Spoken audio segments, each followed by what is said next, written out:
She messaged, working late at the office conference. Don't wait up. I shot back.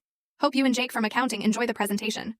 You know that icy dread that creeps in when you realize everything you thought was true is actually a carefully constructed lie? That's exactly what happened to me when one casual text from my wife shattered everything I believed. It was a Wednesday, 4:47 p.m. My phone buzzed. A message from my wife, who was supposedly working late at the office conference. It just said, don't wait up tonight. Conference? My mind screamed. 8 years of marriage, and she'd never mentioned a single conference.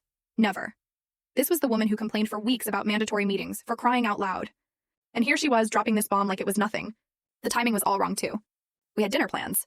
Nothing fancy, just our usual Chinese takeout and catching up. She knew I looked forward to it, but apparently this mysterious conference was more important than keeping me in the loop. I leaned back in my office chair, staring at the screen.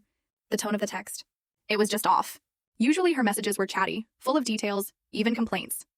This one felt cold, distant, like she was informing a roommate, not her husband. And now that I thought about it, she'd been acting strange for weeks.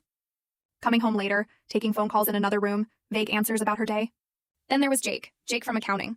She'd mentioned him more times in the last month than she'd mentioned her own boss in the past year. Jake thinks the new system is inefficient. Jake suggested a better way. Jake has such funny stories about his weekend. Jake. A theory started to form.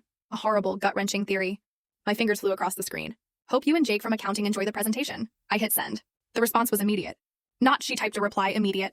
It was she was already holding her phone, waiting for my reply immediate. 3 dots appeared, vanished, then appeared again.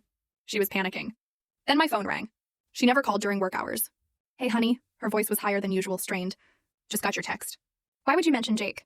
Isn't he at the conference too? You talk about him enough. Figured he'd be there. Silence.